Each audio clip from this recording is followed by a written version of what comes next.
Yeah, and I think it's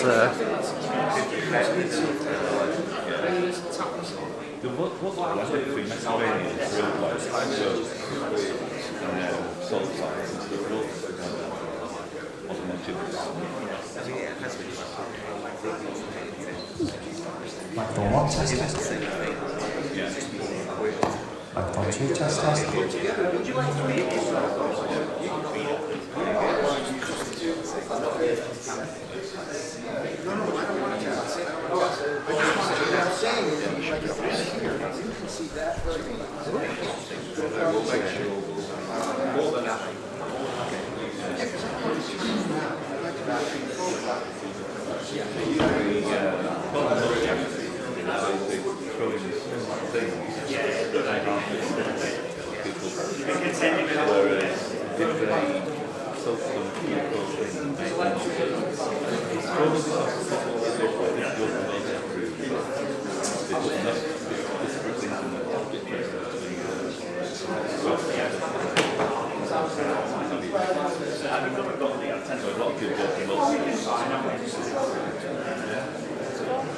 Hello.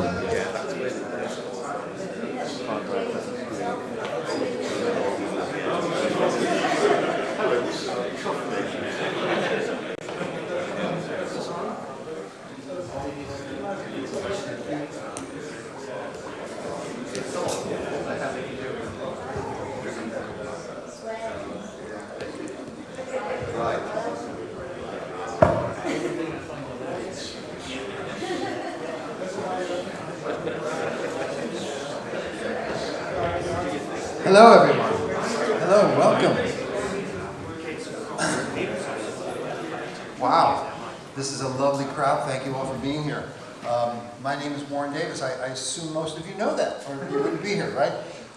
Before we get started, and I'd like to introduce my... Well, we're gonna come to the big round of applause. Yeah. What's a special thing you like to do to the audience? So I would love, first of all, I'd love to take your picture. So I'm going to do that. But now, if you would indulge me, if everyone could pretend that this has been the most boring speech you've ever heard and all pretend to be asleep, fast asleep, eyes closed, drool if possible, I'd love to take that picture. Is that okay? Just so everybody They were very quick to do look that, very actually. quickly like you're just completely disinterested and asleep. Oh, thank you so much. Look at that. You're fantastic. Thank you. Is that the only? All right, take it away. Ladies and gentlemen, it's just gone 2 o'clock. I've been told by Andy to wait till 5 past. So thank you so much for coming. If you need to use the facilities, please do, and we will start in a couple of minutes. Well, I didn't know that. You can take another picture if you want to drooling. Oh, I didn't get a picture of you drooling. Come at the end, Warren. Come at the end. No, we won't have time. We might as well get that now. Good. So just look like you're just completely asleep. Oh, Droopy.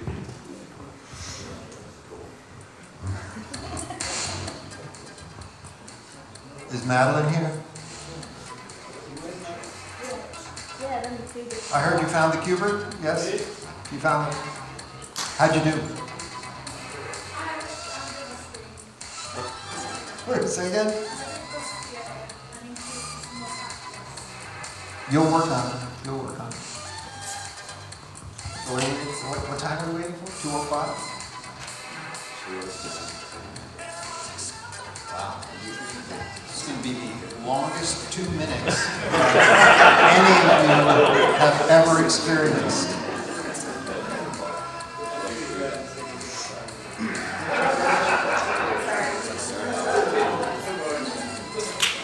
Pretend to be asleep. I'll pretend to be asleep.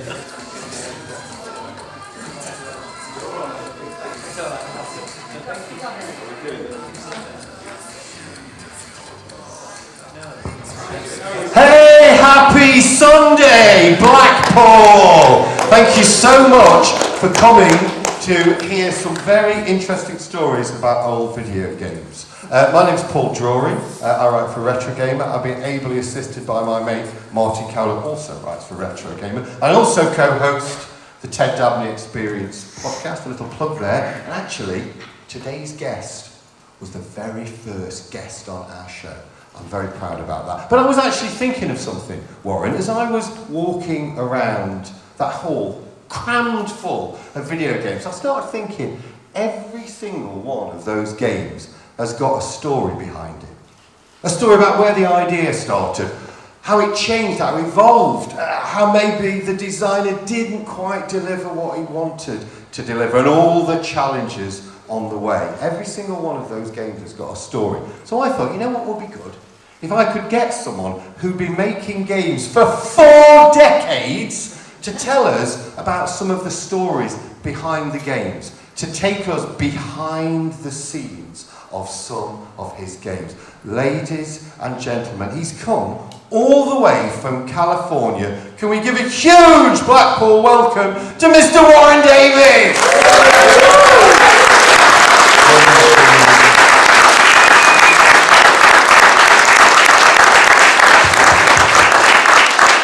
Now, actually, Warren, I understand that you actually live in Los Angeles, the city of light. Well, how apt, because Blackpool is also the city of light. So how would you say the two places compare, Los Angeles and Blackpool? They don't. Are we winning? Well, I, as you know, Paul, I absolutely adore Blackpool. This is my first time here. But it reminds me of my childhood. I grew up near Coney Island in New York City.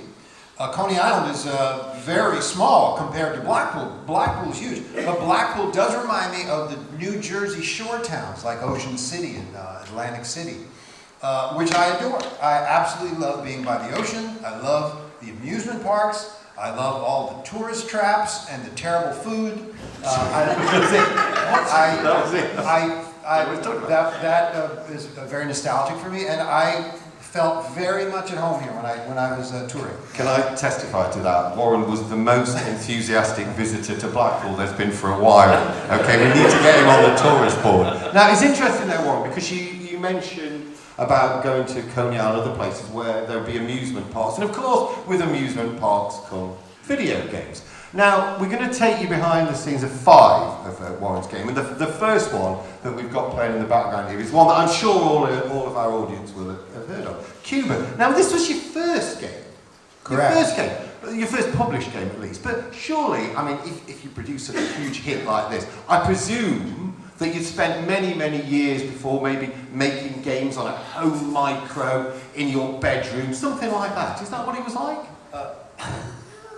No. No? You mean you'd never made a video game before this one? No, but nor had many people. It was 1982 was when I was hired by Gottlieb with no experience, but I had a degree, master's degree in electrical engineering. So I knew something about computers and I knew something about computer programming. I knew little bits of computer graphics stuff, such as it was in that time, because again, you know, 1982 computer graphics were pretty much in their infancy. But I'd always loved video games. The first video games came out about 10 years prior, about 1972, 73. I actually went to university for my freshman year, 1973, and I remember the first game, Pong, and Computer Space came into our arcade. We'd never seen anything like it before. The idea of interacting with a TV screen was a completely foreign notion. TVs were completely non-interactive before that. So I was fascinated, and I thought, oh, how do you get a job making those games?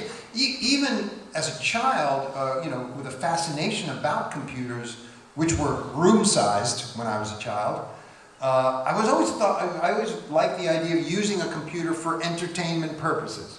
I didn't want to do science. I didn't want to necessarily send people to the moon. I was like, how can we use these to have fun? I think that's what Eugene Jarvis said, the only legitimate use of a computer is to play games, which you certainly did. I am really interested that then you got to Gottlieb, they gave you a chance. I don't think there was a design document that said make this game that will become Qbert. Correct, So yes. was there an actual moment, looking back, when Qbert began? Was there a key moment? Sure, yes. It started out as an exercise, a programming exercise. I was just teaching myself how to program randomness, how to program gravity, so, hence the balls. It really started with balls bouncing down a pyramid of cubes. But then people at the office, as they were wont to do, wandering around, seeing what other people were working on, looked at it and goes, oh, that looks really cool. So then I thought, oh, maybe if you think of that pyramid as a play field, a character can be hopping on it. I went to Jeff Lee, the artist, in-house artist, who was very talented and had created all these characters just out of his imagination for no particular game because he didn't have a programmer to work with on them. And I said, can I use one of your characters? And he said, yeah. And he put a bunch on the screen. I picked the orange guy with the long nose because he looked somewhat pathetic. And he gave me all the angles I needed, and so then I programmed a guy hopping around the screen. So it evolved in that way of one step at a time. But to answer your question, there was no point in the game other than avoiding the balls at first. And it was our VP of engineering, Ron Waxman, who was a very large, rotund man, smoked a cigar, and he would come in and sit behind us in this big open room that was our sort of workroom. It was after hours, and I was just playing around with, having this orange guy hopping around the cube, thinking, what am I going to do next? And he said, what if the cubes change color when you land on them? And I thought, oh, there's a goal. Now there's a goal to achieve, and that, to me, that's the moment when it actually became a game. And from that point on, everything that got added was sort of to the purpose of how do we support that goal. You were the programmer and you also the designer as much as it was. How important was it to listen to the ideas of other people in the Gottlieb office? Well, I don't know if it was important or not, but I did it because it was my first game and I did not presume to know better than anybody. So I always listened to suggestions. I would run them through my brain and think to myself, all right, is that something I can do easily? Easily was a very key part of it. And if it sounded good and it was easy, I would say, yeah, that's cool, let me put that in. But if it didn't sound right, it didn't seem like it fit, I would say, no, thank you, and I would find something else. And, many of the ideas that were thrown out, I did not implement. But yeah, back then in 1981, 82, is that most games had a fireball. Well, at any point wasn't there the idea that Qbert would actually fire something out of his nose? Well, certainly he was designed that way. Jeff's intention in making the character was that he would shoot out of his nose. What exactly are we talking? Shooting out of his nose. Mucus is essentially what we're talking about. Are you trying to get me to say boogers? I just like it when any American says boogers. So thank you very much. Yes, Tell us more about that idea and why you decided maybe not to implement it. Well, again, the character was created with some idea in Jeff's mind, but this was a game I was programming and designing. So it just didn't work for me on two levels. One, what are you aiming at? How do you aim? What are you shooting? Why are you shooting? I mean, I love the idea, don't get me wrong, I love the idea of shooting something out of the nose, it's hysterical.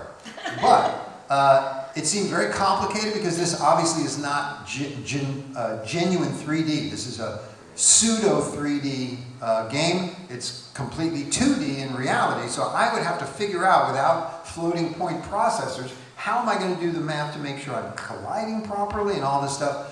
So it just didn't make sense that shooting would be a part of this game. Plus, it was very important to keep it simple. I preferred a game that you could play with one hand, so you could hold a drink in the other hand.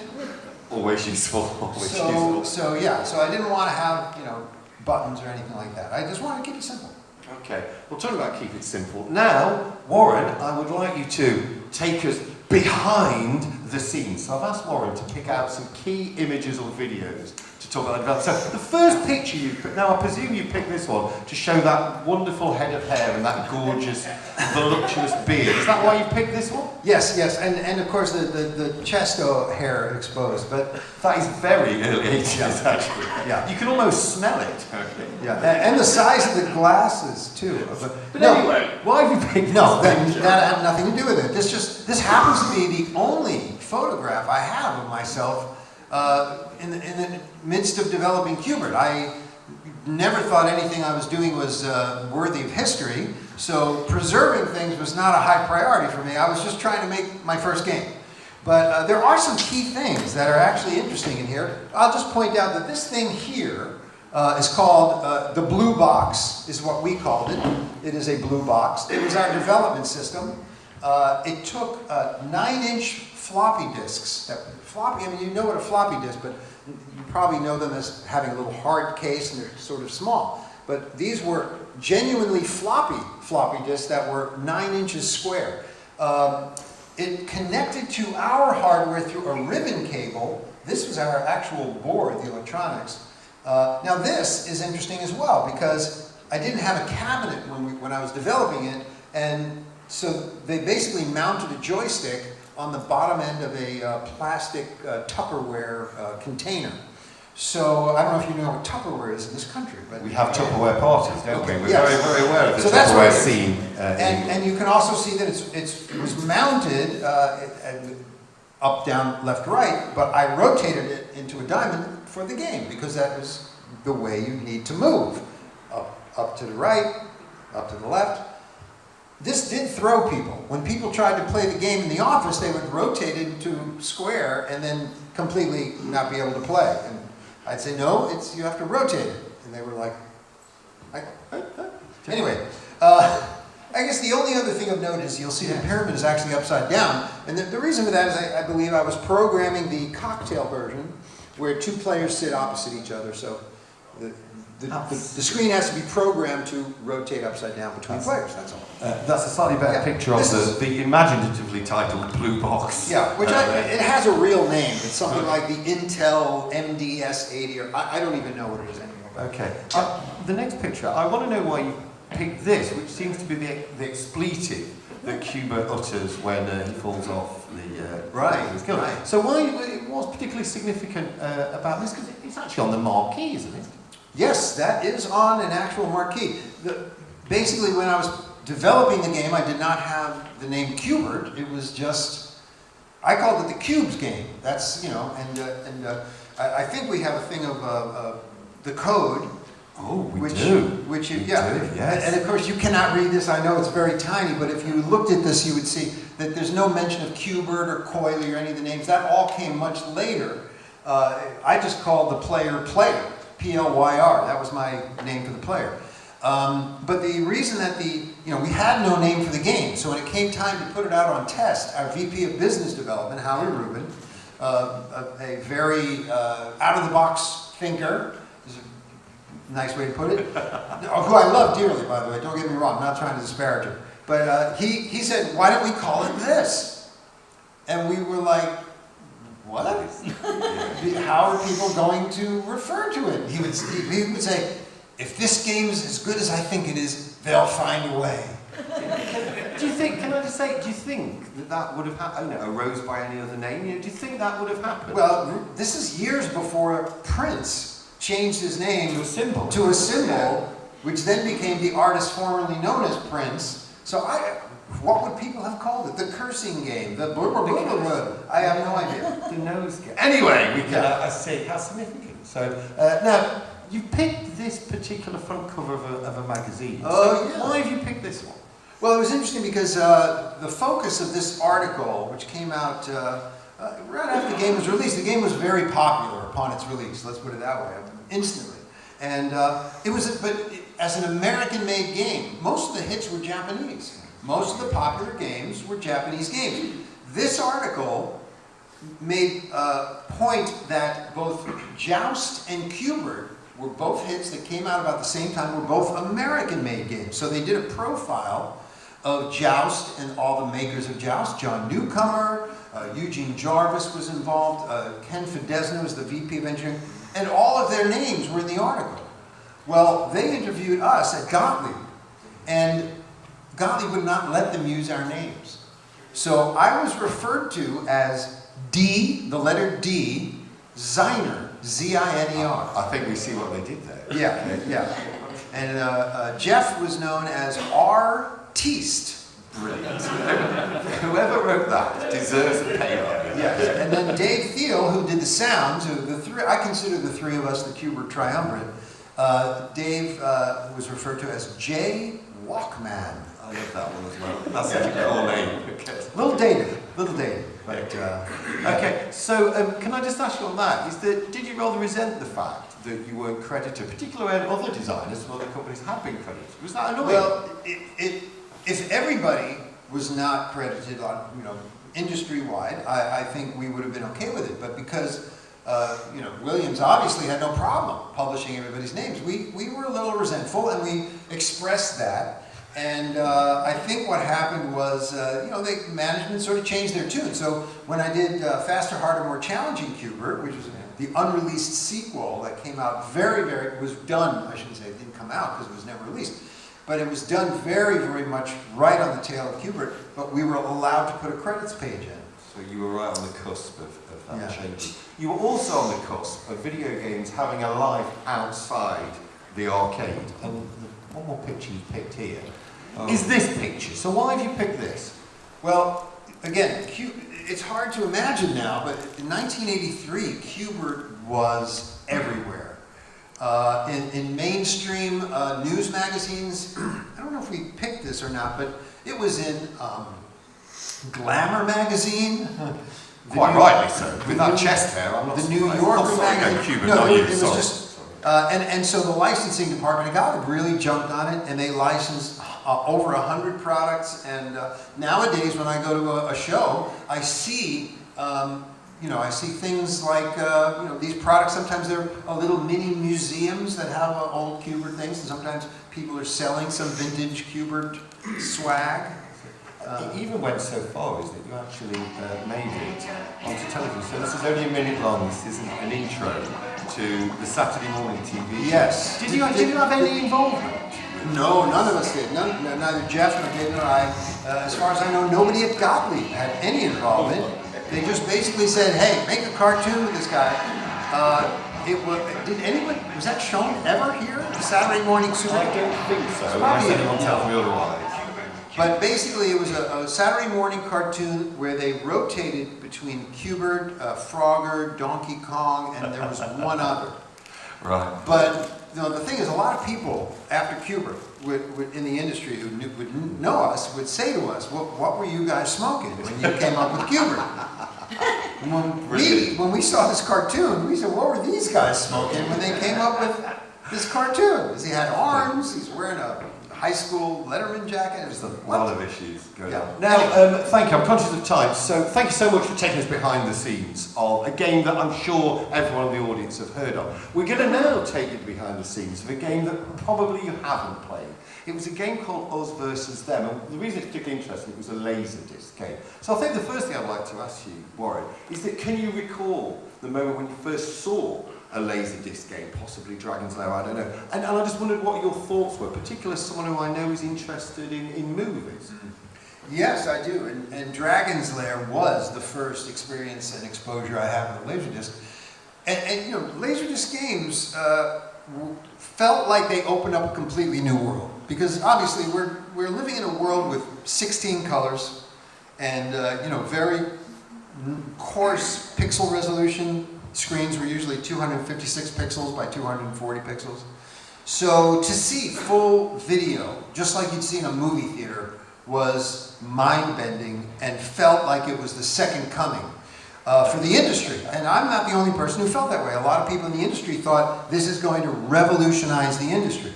So Gottlieb jumped on it, as did most other companies, and basically we took our standard hardware, but what we did is replace the background plane with Laserdisc footage from the Laserdisc. and they came out with a game called Mach 3. Which was very successful. Very successful. Considered one of the better ones. Now, Dragon's Lair, you know, my opinion of Dragon's Lair was not that high. Because basically, it was just a cartoon, and you just basically watched the cartoon at a certain moment, and you had to do it right at the right moment. You had to hit the joystick in a certain direction, and that's how you continued. And I did not find that particularly fun. So I preferred a more interactive experience, and I preferred an experience where computer graphics were overlaid over a background, and Mach 3 did that. But then Dennis Nordman, who was working with Gottlieb at the time as just a designer, he wasn't really an artist and he wasn't really a programmer. Dennis Nordman, by the way, I don't know if any of you know the name, he went on to become one of the legendary pinball makers. In fact, he is a designer of the Elvira game that's in this show right now. But he's still making pinball. Anyway, but at the time, he was a designer and kind of floundering. But he and another guy had come up with this idea of doing a follow-up Laserdisc game to Mach 3. Because, you know, when a Laserdisc game, when any game runs its course, people stop putting money in it. It's cheaper to put in a new game into that cabinet rather than sell a whole nother cabinet. So they thought, let's make a kit, we'll put a new game into Mach 3s, so we had the same controls, it was a flying game, and he had this idea of doing something that was kind of like a science fiction movie, like a cheesy science fiction movie. And we, you know, he had this, that was the entire concept. Right. And then we got together, and so I sort of brought a little bit of practicality to it, and we massaged it and said, well, how can we actually do this? And this is what we came up with. I'm interested is that if you haven't played us version then, you can play it on main, and you will be surprised how much fun it is and actually how much variety it's got in. But what I want to ask you is that when you were first asked to lead this project, is that did you approach it as a game designer or more like a film director or somewhere sort of vaguely in the middle? Well, I say first and foremost, I was looking at it as a game designer because that's what it had to be. But then, given the limitations of what we were doing and what we could do with our system, you know, we wanted to make it as interesting as possible. The original game concept, Dennis wanted the game to be like a movie where you were constantly changing angles and cutting to this angle and that angle, dogfights in the sky and all that. And I was like, well, it sounds great, but you know, you can't play that because then a player never knows where they are and where they're aiming. So we compromised and we opted to do levels or waves that would be a single angle, and then the next level would be a different angle. So we actually have like 5 different angles in the game. You could play first person, first, third person. There's a couple of reverse levels. And then to add more variety, we had forest levels where you were flying through a forest. And then we had mothership levels. So we had lots of levels. There's a lot going on in this game. It really is worth playing. And so now, Warren, I forgot to mention the other thing was he wanted to tell a story. Yeah. So we decided to do like 10 to 15 second clips of an actual story with actors at the beginning of a level. Sometimes there's a tag at the end of a level, and as you play, the story gets told. So time for you to take us behind the scenes, and the first thing you're going to show us is this rather beautiful Polaroid. So what exactly are we looking at here, Warren? This is a Jeff Lee reference photo. He made the plane out of little cardboard tubing and pinball parts, and you can see it's quite small, but he used these photographs as reference photographs for the actual images that he would hand pixelize, basically. We didn't have tools to digitize anything, so you'd literally plop down pixels, and he used graph paper to usually do that. And then, but it's really, it looks remarkable in the game, you know, and we needed all these different angles. Directly behind it, a little above it, side-scrolling, so yeah. There's just something beautifully Blue Peter about that, isn't there? So we've gone from a very small plane to a rather larger plane. Yes, and a real plane. That is a real plane, yeah, that was it. So tell us, why are we looking at a picture of a jet? Well, we needed all of this footage. You know, the game design had us, you know, traveling around the world, or the country at least, and we originally wanted to do landmarks, the Statue of Liberty, Mount Rushmore, the Golden Gate Bridge, things like that. But we can only afford, you know, basically, we hired producers in California. And Dennis and I took a trip to California to show them what we needed. So we went up, I was in this, I took this photo, I was in this plane. We flew from Los Angeles, Burbank actually, to Arizona, Utah, and we showed them what we need. We did some test runs. We did Lake Powell in Arizona. We did farmland. We did desert. We did clouds. We did all this stuff. And then we told the producers, go around to as many places as you can and get similar stuff. And to say, talk about a hands-on developer here, is that that is you. That's Dennis Nordman. Sorry, the beard threw me. Yes. I'm sorry about that. But you are in the plane taking this picture. I took the photo, but that's Dennis Nordman and then one of the crew of the plane. And he's inside this plane, which is not very big, is a camera, a belly camera. So that's the top of the belly camera. The camera's actually sticking out the bottom of the plane, and we could rotate it and angle it and things like that. So that's why we had to explain what we needed.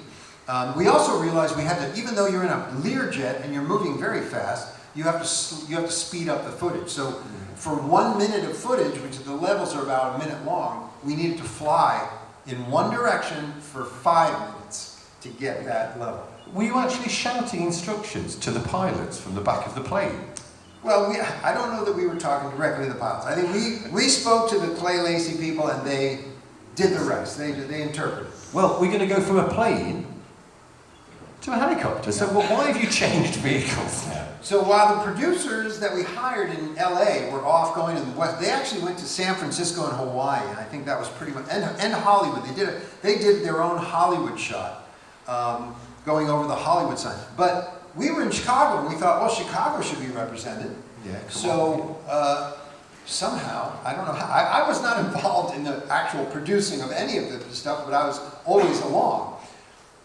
We hired a Steadicam operator who hung out on the side of this helicopter in 26 degrees below zero. Now that's 26 degrees Fahrenheit. Don't ask me to convert that. Negative 6 It was degrees. cold. It was cold up It there. was cold, yes.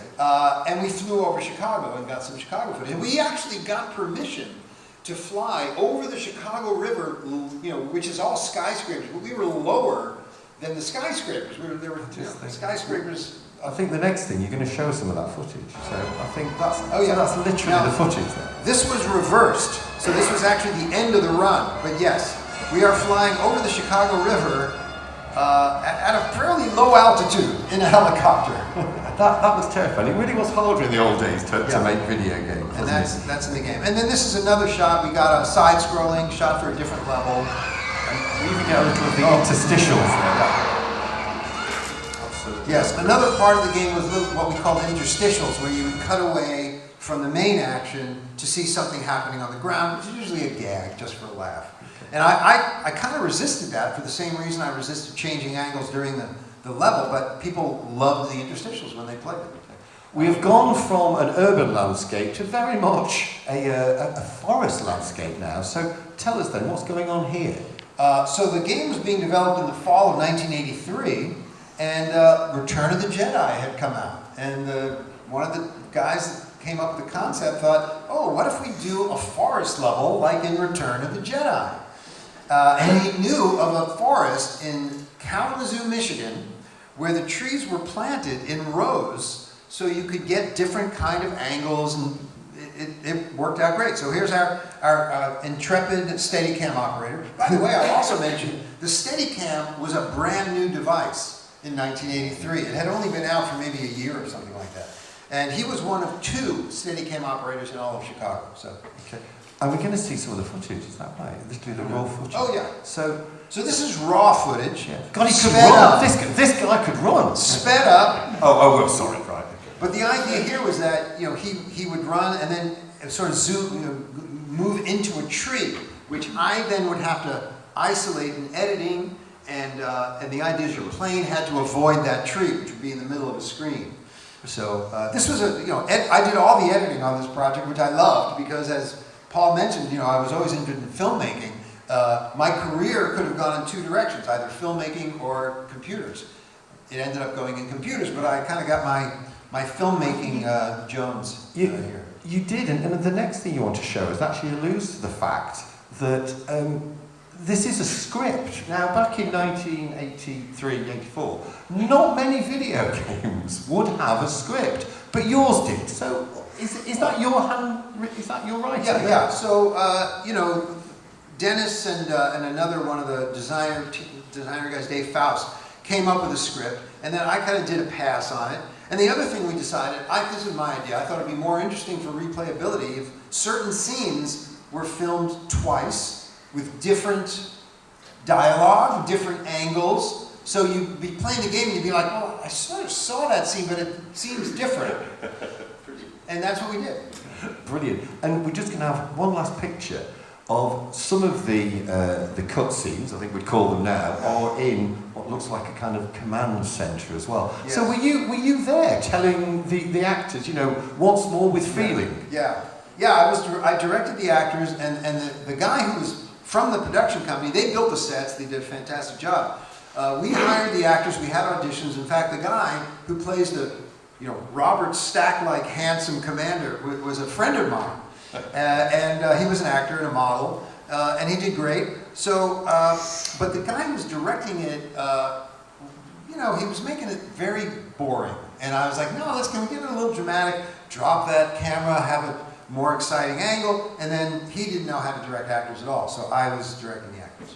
A dream come true. Now, we're going to move on to game number 3.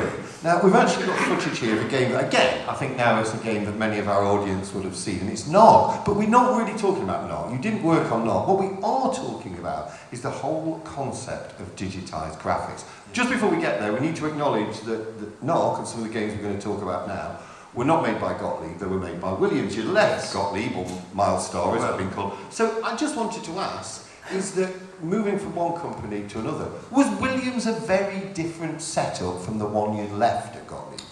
Yeah, I'd say in some ways it was. I mean, Gottlieb, you know, the reputation of Williams was very much I want to say high testosterone.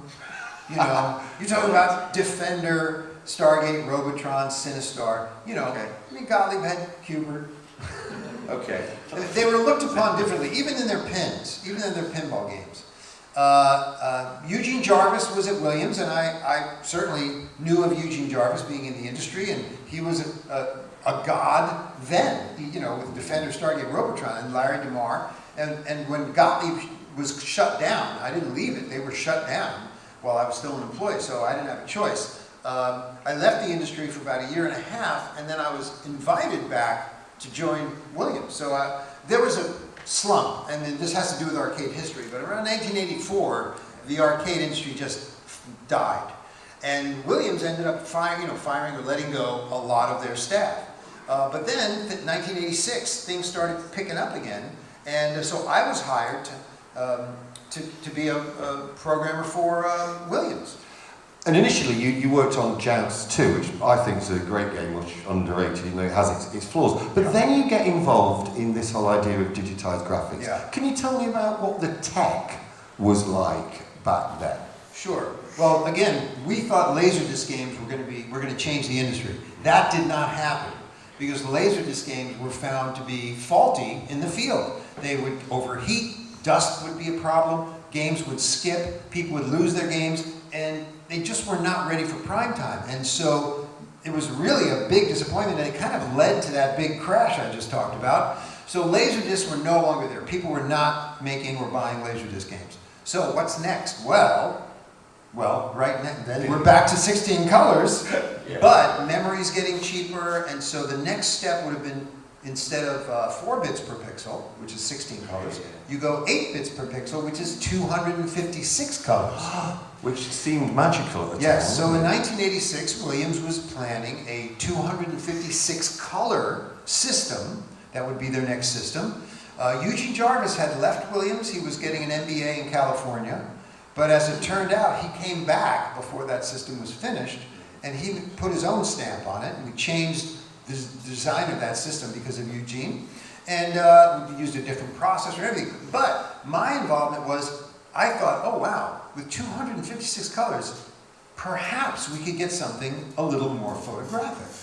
So there were these things coming out for the Amiga, digitizers.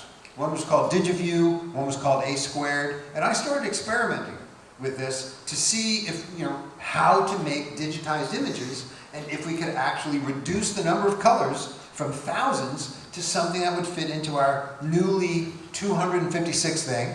And that work continued and evolved for many years, and resulted in.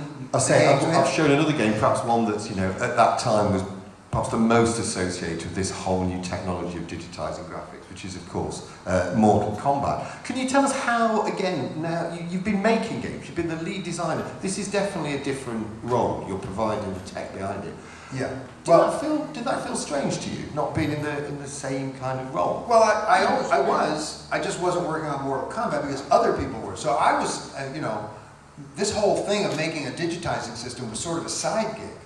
So, well, after Joust 2, Williams, we created, Eugene Jarvis and I, and the other couple of programmers that were there at the time, made the operating system, the display system, and then basically we split up into two teams. And George Petro and Eugene and Jack Hager worked on NARC, and myself and John Newcomer of Joust fame worked on another game called USSA, which was a tank game, a digitized tank game, digitized images, which never got released. So the tools were just something I was doing on the side. I was always working on a game.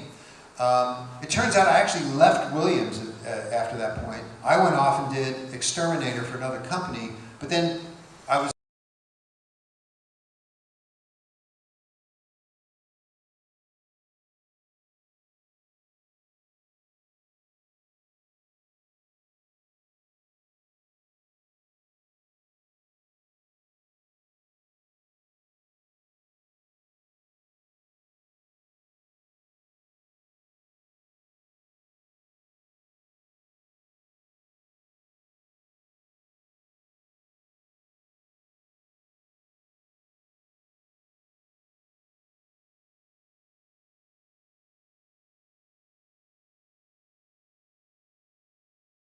The thing that was so cool about it is that it came with a software development kit, which meant I could write my own program and control it. And that's what I did. And we go to the next picture. So I wrote a program called WTARG, which basically controlled the camera. You could turn the camera on, digitize things. Now again, it's not like today where you get full motion video instantly. We had, the speed of this was slow. Maybe you might get 10 frames a second if you had action, but it was probably best if you just had something still and you could just take a frame and then, almost like stop motion. It was ideal for that. And you could turn frames on and off, and you could go forward and backward, and it allowed you to do a lot of things. And it continued to develop over the years. Can I just ask, is it called WTOG? Is that after Warren? If you want. It is now. Okay. Well, no, it was Williams. Oh, there's Warren. It's definitely Warren. We've got. You picked this image next, which makes me smile. Why have you picked this? Well, this is a digitized image that was processed down to, like, I don't know, maybe 4 or 8 colors by one of the artists. But this is of our hardware designer. This is the guy who actually designed the hardware, Mark Lafredo, who frequently played parts of characters in our games. He seems to have really thrown himself into that drug dealer in Nog. Yeah, he's the bad guy. Is he drawing from life there at all? Or is that? We're not going to talk about that. So that was from Nog. We're going to move on now to... so that's not from Nog, is it? No. So again, this is from Mortal Kombat. The original Mortal Kombat used probably the crudest version of the digitizing system. And they, obviously to have people flying, they would have to sort of hold a pose. They would have to manually strip out all of the background. Mortal Kombat, if you don't know, was made by 2 guys. John Tobias was the artist, and Ed Boon was the programmer. And John wisely, and one of the brilliant things that he did is he made the characters very large, and he broke their body parts up into pieces that he could control independently. So. Can I say, I love this picture, and is that person just balancing precariously on those 3 steps? Yes. Yeah. That's just beautiful. Yeah. Now that's the original Mortal Kombat. Yeah. You wanted to show this image next, to show, this is for Mortal Kombat 3. Yeah, that's actually a silhouette of Ed Boon directing Rich DeVizio, who's playing some Kang or somebody. Yeah. So, but this was Mortal Kombat 3, where the system had actually developed quite a bit. We had much better color resolution. The characters could have their own palettes, as opposed to all characters sharing a palette. And we had a blue screen. We actually built a blue screen studio at that point. So, and the new version of the Targa board had chroma key. So you could actually strip out backgrounds a little bit quicker, a little bit easier. Okay. The next image you've chosen is this one, which is Yes. Goro, I believe. Yes, yes. So why have you chosen this one? So there's a little story behind this. This is a full screen image from the attract mode of the original Mortal Kombat. And even though I didn't work on the game, Ed Boon did come to me one day and he said, Warren, I really want to put this image of Goro in the attract mode, but you know, it's just too big. It's a digitized image and it will take up all of our memory.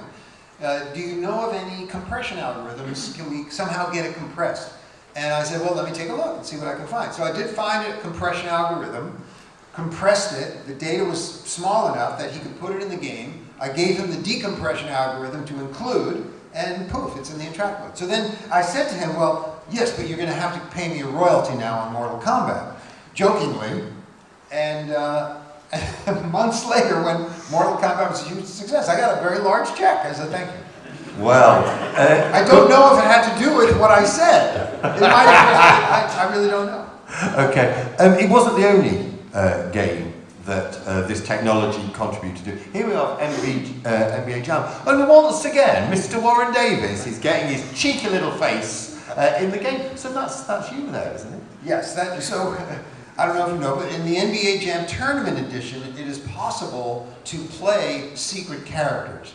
And in the arcade version, many of those characters are the people who worked at Williams.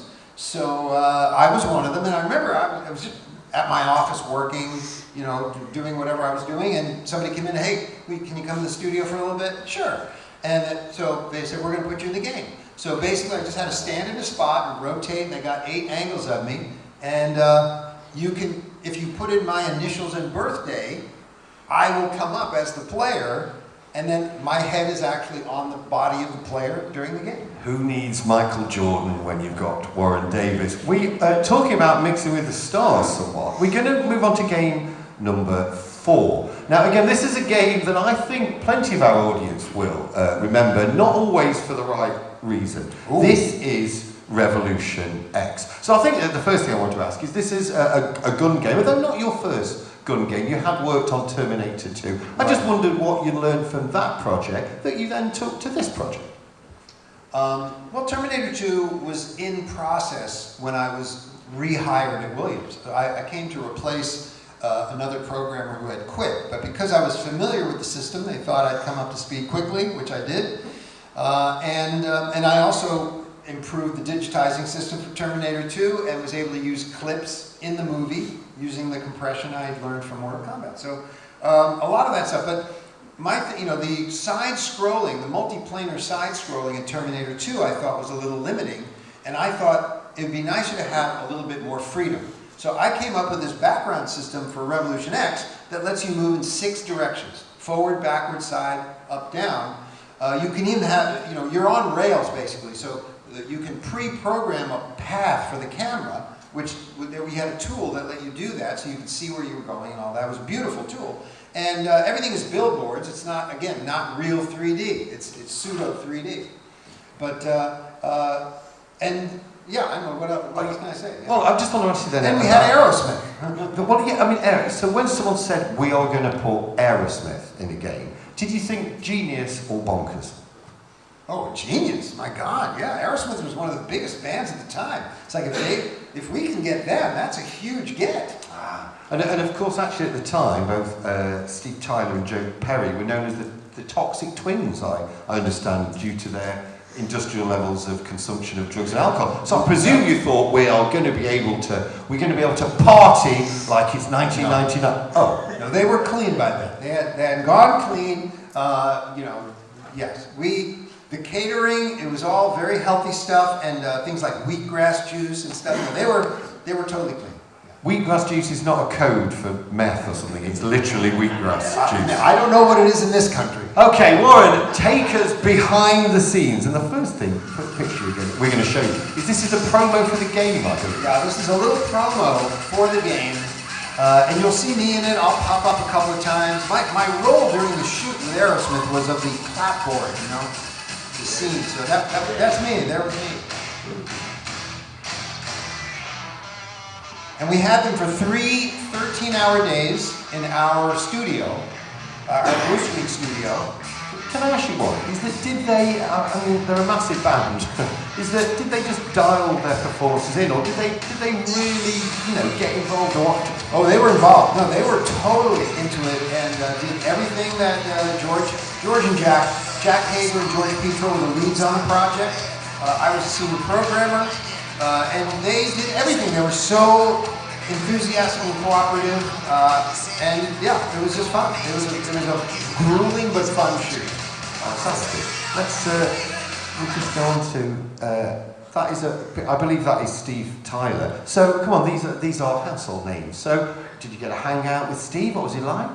Again, they were all totally down to earth and pleasant. In fact, they gave us tickets to one of their concerts when they came back a couple of months later. So a lot of us got to go see the concert. That's Carrie Hoskins, Carrie Hoskins was in so many Williams games. It's incredible. She always pops up, Mortal Kombat 3 at least, if not 2, NBA Jam. She's a cheerleader, and she was Mistress Helga. In addition to being the bikini dancer in Revolution X, they loved her, and she was also game for anything, you know, whatever we asked of her. Fantastic. Talk about game for anything. Now, I think is that Joe Perry? That's Joe Perry. I'm not into hair metal, so I need some help there. So I see there that, I would say that he's there having his hair done. Yes. Okay, so I'm thinking, judging by the amount of hair, was that a lengthy process?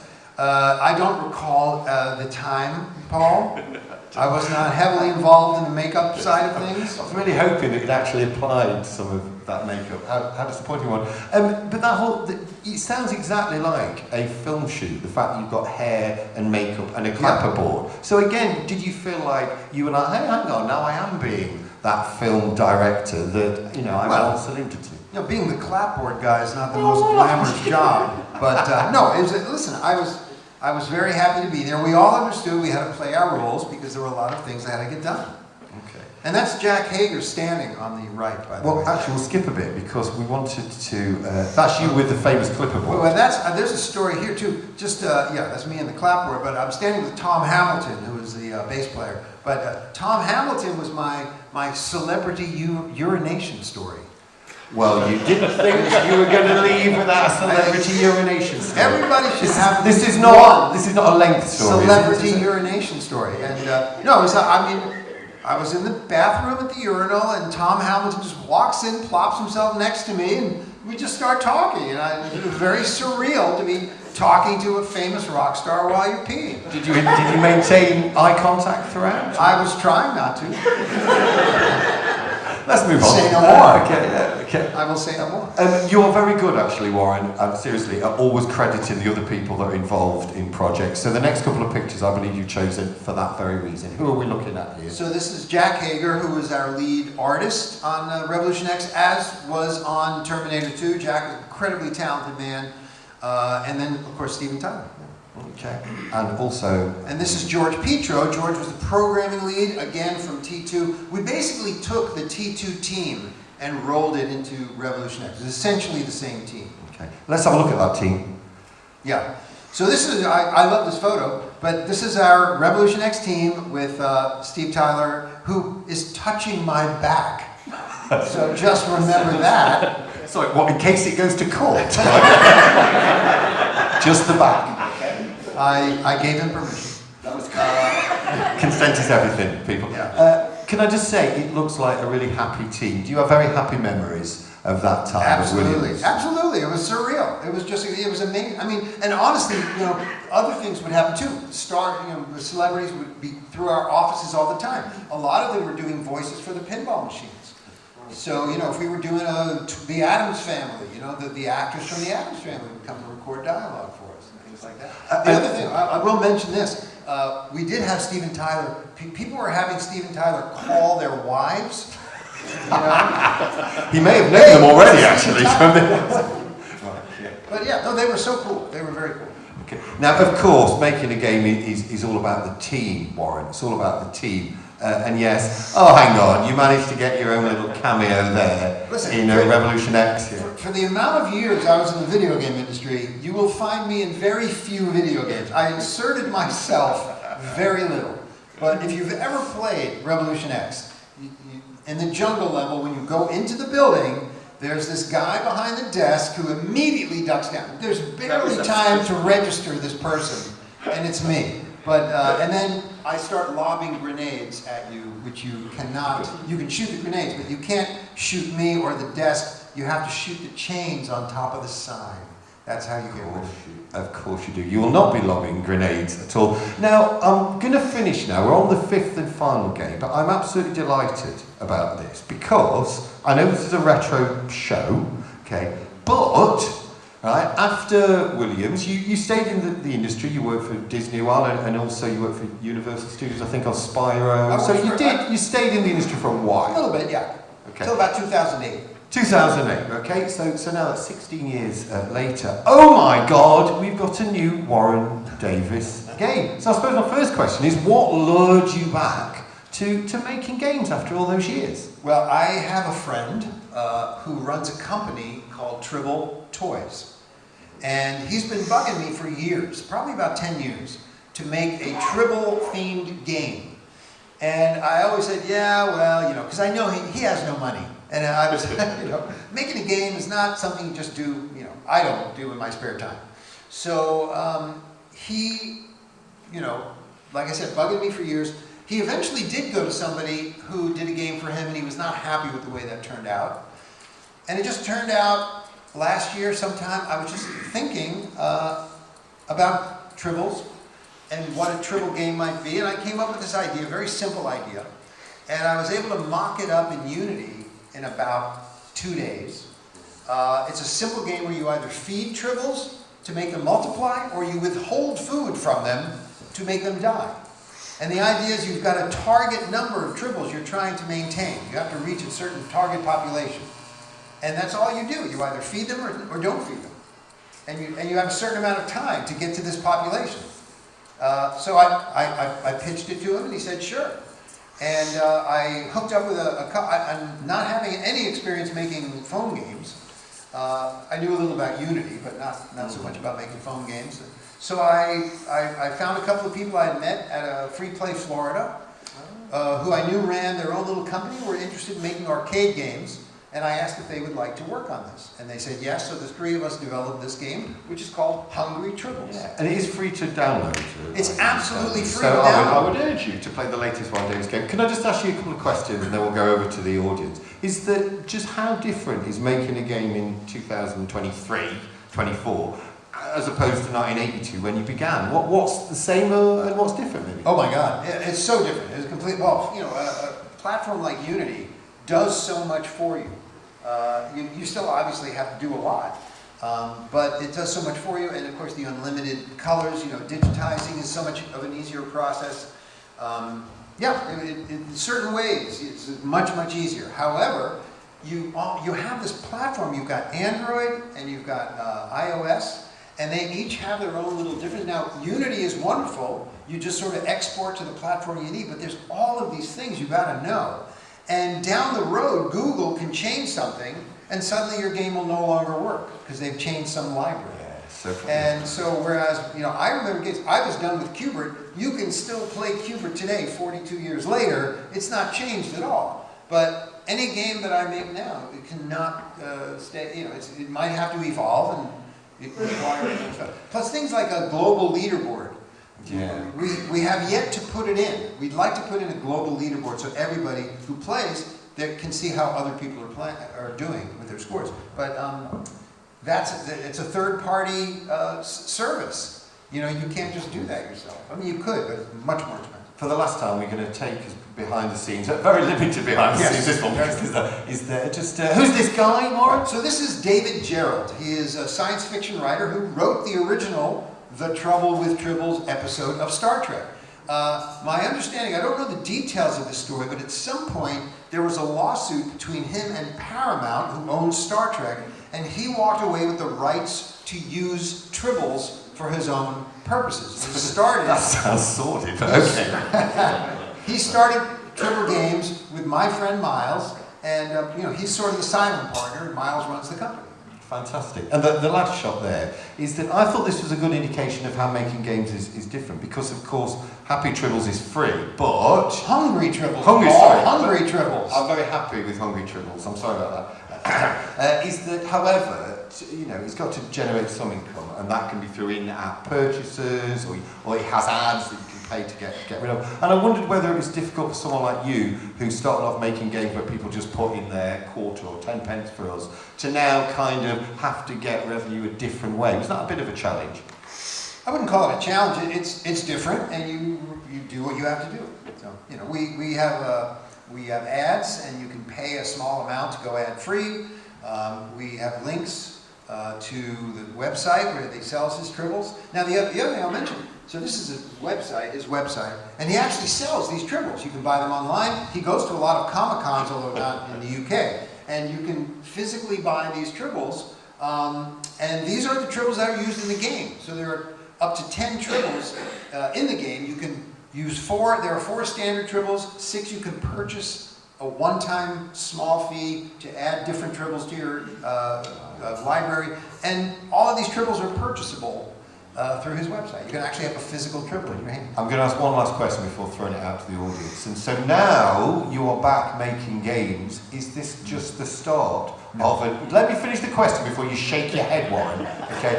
I just thought that this might be an opportunity to revisit some of the many games you've worked on in the past. So is it the start of the next phase of your game-making career? No. Okay. Is there a reason why? I want to say making games is a young man's game. No, that's not true. That's not true. If I was inspired to make another game, I would make another game. To me, it's all about inspiration. If I don't make games like just for the hell of it, to pass the time. I make them because I enjoy what I do. Well, thank you for sharing all the years of enjoying that doing. Ladies and gentlemen, can we have a big round of applause for George David?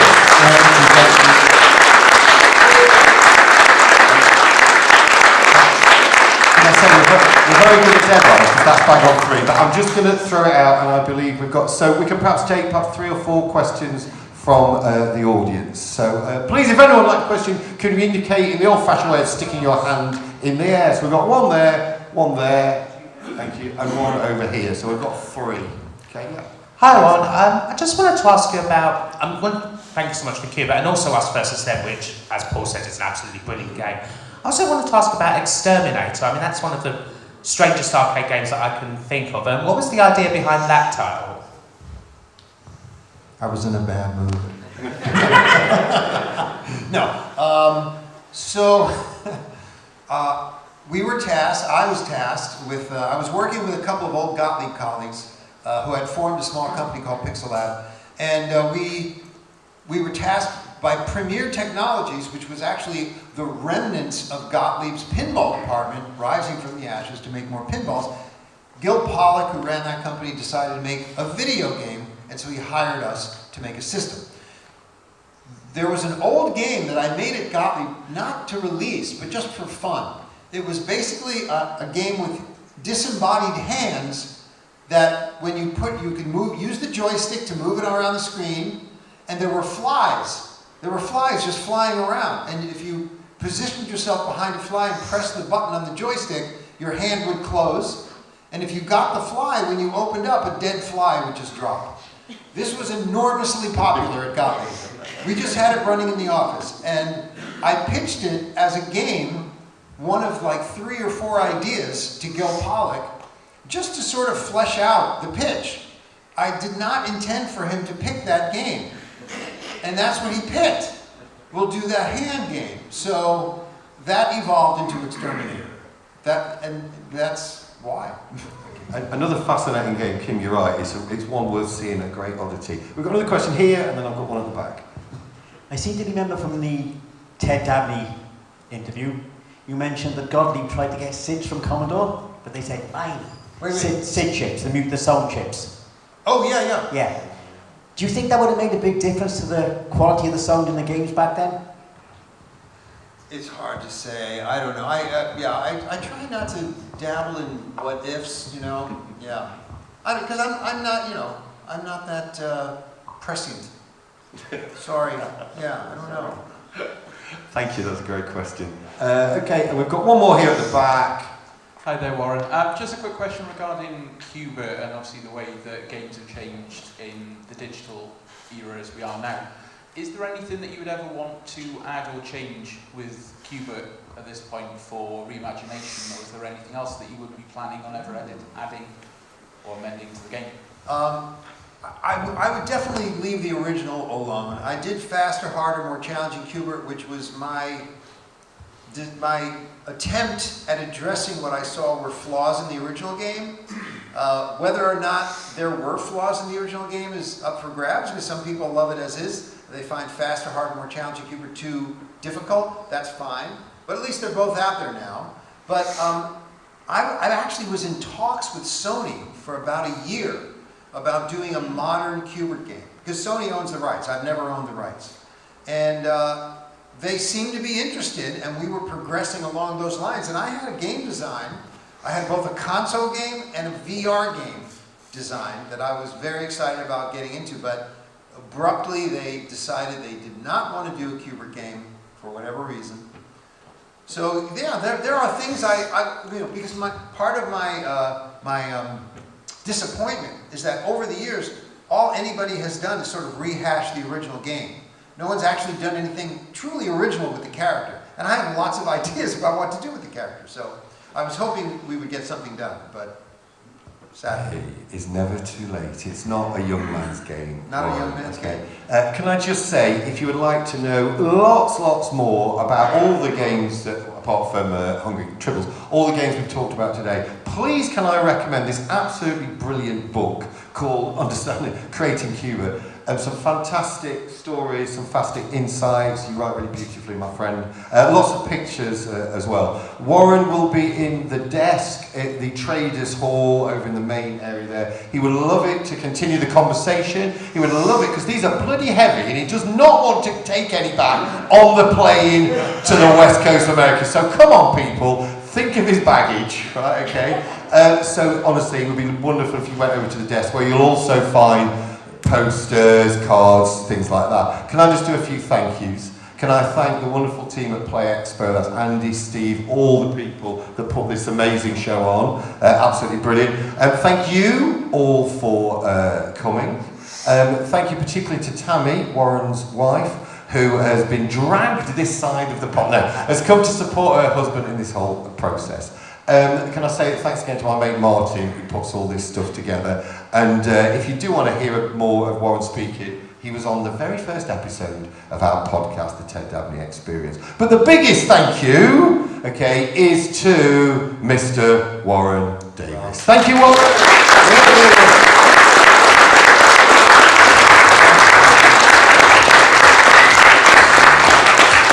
Now it's my turn. It's my turn to thank Paul. Paul's been a supporter and a friend for many years. The last time I was at Play Expo was in Manchester in 2015. Paul was there on stage with me as well. So thank you to Paul for putting this together and helping me do this. Fantastic to be with you as always. And a special thanks to all of you. Thank you for being here. Those of you, I can recognize most of you have been at my table. Thank you for coming by. If you bought the book, thank you for that. Just thank you for remembering the game, which was disposable entertainment when it was made in 1982 and somehow is still here.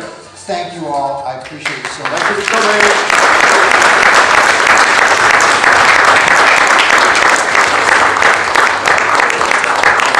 Thank you everybody. Enjoy the rest of your day at Play Expo Blackpool 2024.